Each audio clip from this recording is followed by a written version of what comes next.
Voici 5 préfigurations de la vie et de l'œuvre de Jésus-Christ dans l'histoire d'Abel et Caïn. Abel et Caïn sont deux enfants d'Adam et Ève. Abel sera berger et Caïn sera laboureur. Au bout d'un moment, ils vont décider d'offrir un sacrifice à Dieu. Abel va offrir les premiers-nés de son troupeau et Caïn va offrir les fruits de la terre à Dieu. Et Dieu va refuser le sacrifice de Caïn, mais il va agréer le sacrifice d'Abel. Et Caïn va du coup jalouser son frère et va aller jusqu'à tuer son frère. Cette histoire est une allégorie de l'œuvre et de la vie de Jésus-Christ. Première préfiguration. Vous allez remarquer que Abel va offrir les premiers-nés de son troupeau. Et le sacrifice qu'Abel va faire va intervenir après un sacrifice que Dieu lui-même avait fait. Quand vous lisez Genèse 3, l'histoire d'Abel et Caïn, c'est Genèse 4. Quand vous lisez Genèse 3, Dieu va faire un sacrifice. Après le péché d'Adam et Ève, Dieu va tuer un animal et il va couvrir de la peau de cet animal Adam et Ève. C'était évidemment une préfiguration de la croix, de l'image de notre Seigneur Jésus-Christ qui sera sacrifié, qui a été sacrifié par Dieu pour nous revêtir, nous qui étions péchés. Et vous allez remarquer que Abel, à la suite de ce sacrifice, Abel va apporter un autre sacrifice à Dieu, c'est-à-dire le fruit des... Il va apporter les premiers-nés de son troupeau à Dieu. Abel là, c'est une image de Jésus-Christ qui nous offre en sacrifice. Il offre qui? L'assemblée des premiers-nés dont fait partie l'Église. Donc là, Abel, c'est une image de Jésus qui offre l'Église en sacrifice à Dieu. Souvenez-vous, dans Hébreux, le chapitre 12, la Bible va nous parler de l'assemblée des premiers-nés en nous parlant de ceux qui ont cru en Jésus-Christ. Et donc, Abel, en offrant les fruits, les premiers-nés de son troupeau, c'est Jésus-Christ qui offre l'Église. Comme nous dit Romains 12, offrez vos corps comme un sacrifice vivant, ce qui serait de votre part un culte raisonnable. C'est-à-dire que l'apôtre Paul invite les chrétiens à être un sacrifice à Dieu. Mais comment être un sacrifice à Dieu sans passer par Jésus-Christ? C'est Christ qui fait de nous des sacrifices agréables pour Dieu. C'est parce qu'on vient au nom de Jésus-Christ que Dieu agrée notre sacrifice. Notre vie est agréée de Dieu. Notre vie arrive dans la présence de Dieu à cause du nom de Jésus-Christ. Donc c'est parce que nous sommes le troupeau de Jésus-Christ que nous sommes agréés par Dieu. Et c'est cette image-là qu'Abel représente ici. En venant apporter les fruits, les premiers-nés de son troupeau, il apporte à Dieu des gens qu'il a traités, qu'il a travaillés. C'est Jésus-Christ qui nous a rachetés et qui peut maintenant nous offrir à Dieu. C'est Jésus-Christ qui nous a sanctifiés, qui nous a mis à part, qui nous a purifiés. Et maintenant, il peut nous apporter à Dieu comme un sacrifice agréable. Et Dieu nous agrée. Deuxième préfiguration, c'est le sacrifice d'Abel comme la vie parfaite de Jésus-Christ. C'est-à-dire que ce sacrifice a été agréé par Dieu parce qu'il était parfait aux yeux de Dieu. Et c'est Jésus-Christ qui a vécu cette vie parfaite-là et qui s'est offert à Dieu. L'obéissance d'Abel, c'était une image de l'obéissance de Jésus-Christ. Et c'est à cause de cette obéissance-là qu'Abel va mourir. C'est à cause de cette obéissance-là, cette offrande de justice-là, que Abel va mourir, que son frère va le tuer. Cela nous parlait de Jésus-Christ, que son frère allait tuer. Le frère de Jésus-Christ, évidemment, c'est le peuple d'Israël. Ce sont les Juifs qui vont tuer Jésus-Christ à cause de son obéissance à Dieu. Jésus-Christ est venu sur la terre, il a vécu une vie totalement parfaite. Il s'est donné à Dieu de façon parfaite. La Bible dit qu'il s'est rendu obéissant. Se rendant obéissant, Philippiens 2, se rendant obéissant même jusqu'à la mort de la croix. C'est-à-dire qu'il allait jusqu'à la croix de façon obéissante.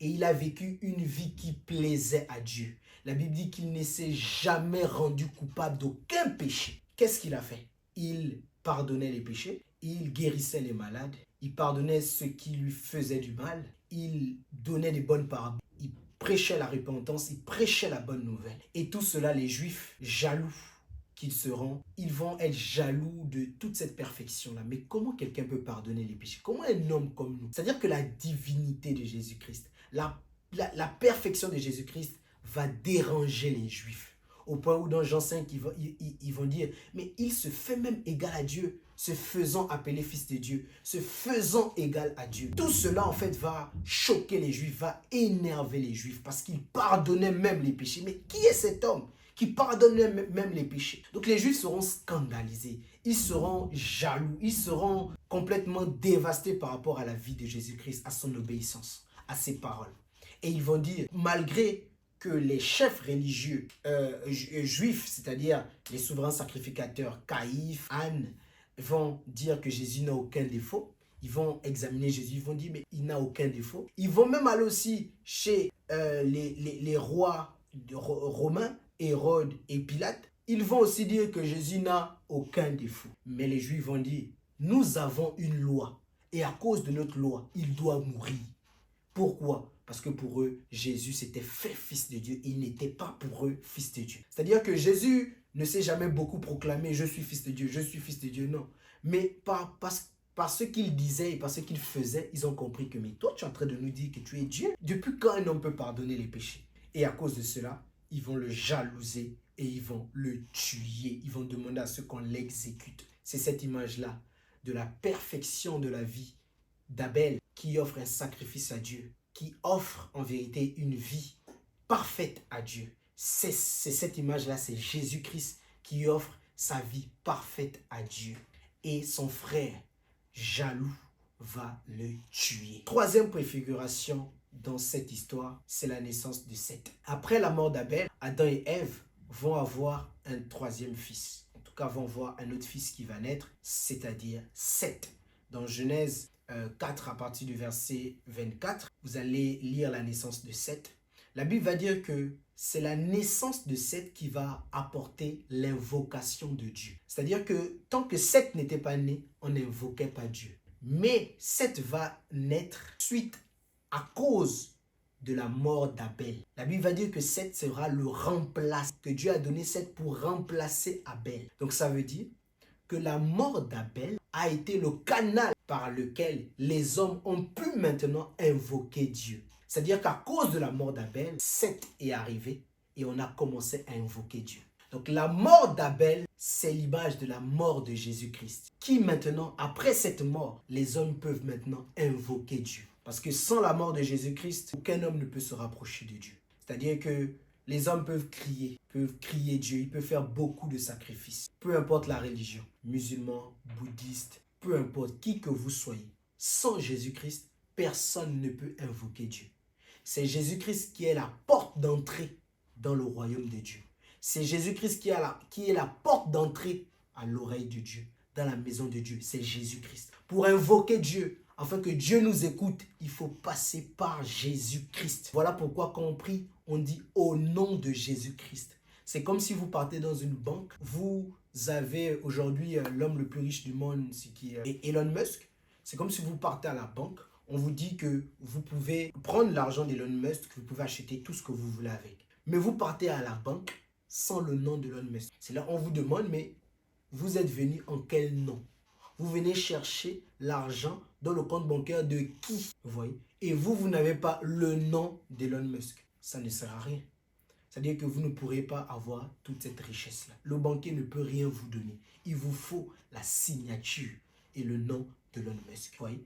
C'est ça l'invocation de Dieu aujourd'hui. Aucun homme ne peut invoquer Dieu, ne peut récupérer tout ce que Dieu a prévu pour lui s'il ne passe par Jésus-Christ. Passer par Jésus-Christ, c'est pas juste crier Jésus-Christ, dire qu'on croit en Jésus-Christ, non, non, non. Ou dire juste au nom de Jésus-Christ, non. C'est vraiment croire en Jésus-Christ, être en communion avec lui, faire un avec son nom.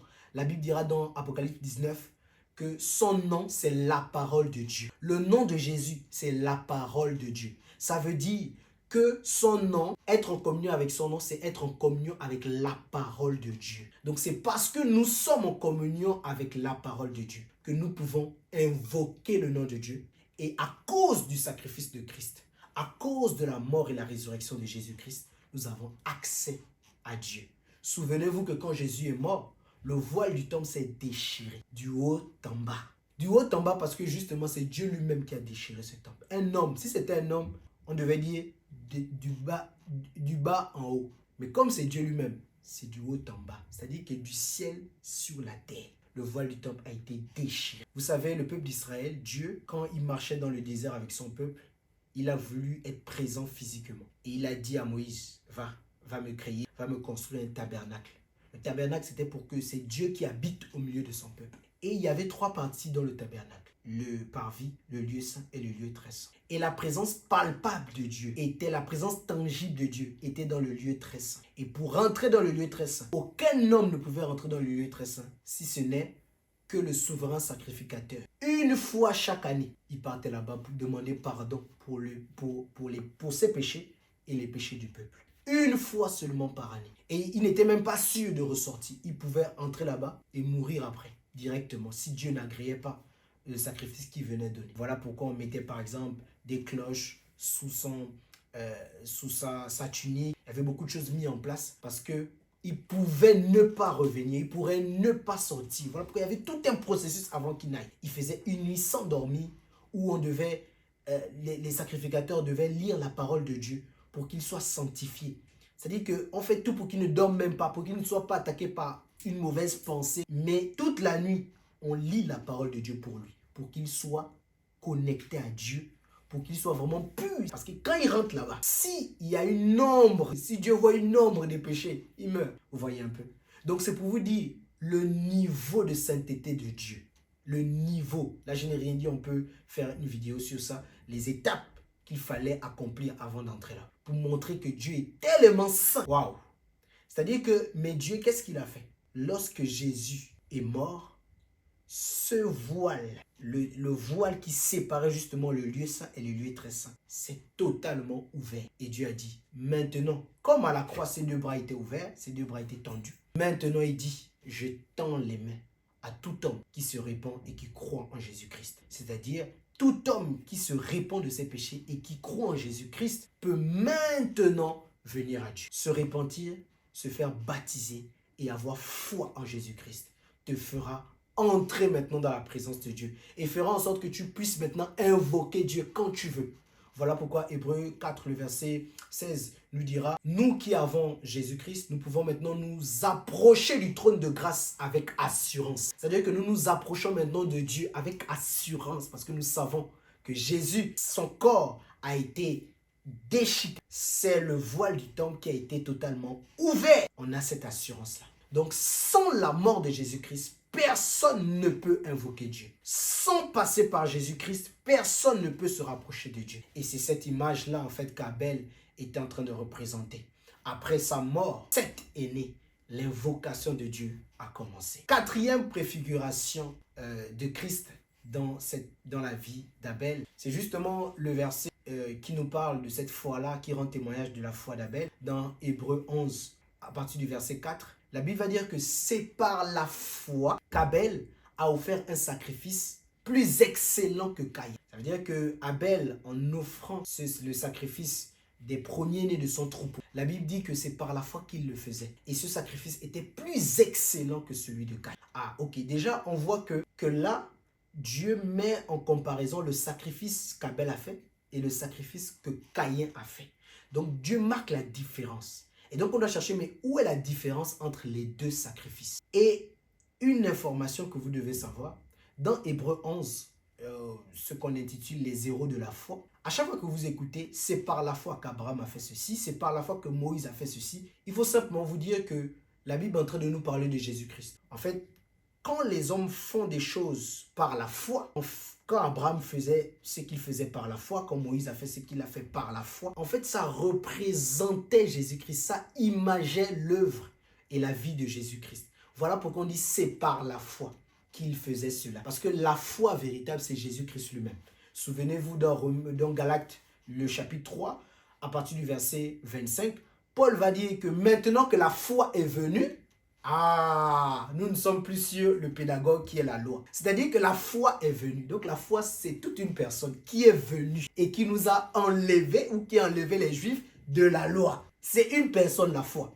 C'est Jésus-Christ. Voilà pourquoi Hébreux 12 nous dit que Christ est le chef et le consommateur de la foi. Le chef de la foi. Donc lui-même, c'est la foi. Donc on dit c'est par la foi. En vérité, on est en train de dire c'est par Jésus. Et voilà pourquoi la Bible nous dira dans Apocalypse 19, le verset 10, La Bible va dire que le témoignage de Christ, le témoignage de Jésus, c'est l'esprit de la prophétie. Ça veut dire quoi? Ça veut dire que l'esprit qui était en train qui était en train de rôder, hein, qui était en Abel, en Moïse, en Abraham, en tous ces prophètes-là. L'esprit qui était dans toutes ces histoires-là, Joseph, David, en fait, c'était l'esprit de la prophétie. Et la Bible nous dit que cet esprit-là, c'est le témoignage de Jésus. Ça veut dire que l'esprit de la prophétie vient témoigner la vie de Christ. Donc, à chaque fois que les prophètes sont en mouvement, font des choses que vous ne comprenez pas, ou en tout cas des histoires, comme l'histoire de Joseph, comme l'histoire de Moïse. En vérité, c'est le témoignage de Christ. Ça veut dire que ça parle de Jésus-Christ. Vous voyez? Voilà pourquoi Jésus lui-même a dit dans Luc 24, au verset 44, en commençant par la loi, les psaumes et les prophètes, Jésus a enseigné tout ce qui le concerne. Ça veut dire que la loi, les psaumes et les prophètes parlaient de Jésus-Christ. Vous voyez? Donc en vérité, comme Hébreux 11, le verset 4 nous dit, c'est par la foi qu'Abel a offert un sacrifice plus excellent que Caïn. Et donc, parce que quoi? Ce sacrifice qu'Abel était en train de faire là parlait de Jésus-Christ, les amis. Et en quoi ça parlait de Jésus-Christ? Les amis, simplement parce qu'il y a une différence entre le sacrifice de Caïn et d'Abel. C'est quoi la différence? La différence, c'est au niveau du sang. Il manquait le sang dans le sacrifice de Caïn. Mais le sacrifice d'Abel avait le sang. Dieu est en train de nous montrer qu'il cherche un sacrifice. Il va agréer un sacrifice. Et ce sacrifice-là, il faut un sang. Il faut qu'un sang coule. Ce sacrifice-là doit être une vie donnée. Parce que dans la loi de Dieu, dans Exode 25, vous pouvez lire, c'est vie pour vie. Dans la loi de Dieu, tu as perdu une vie, il faut donner une autre vie pour racheter la vie que tu as perdue. C'est comme ça dans la loi de Dieu. Voilà pourquoi quand le peuple d'Israël voulait être pardonné de leurs péchés, qu'est-ce qu'il faisait? Il prenait un animal, un agneau, un animal sans défaut, et ils imposaient les mains sur cet animal. En signe de quoi? Quand on impose les mains sur l'animal, on est en train de dire, je transfère mon péché, mes péchés sur l'animal qui est sans défaut. Et c'est cet animal-là qui part mourir à leur place. Parce que le salaire du péché, c'est la mort. Vous voyez?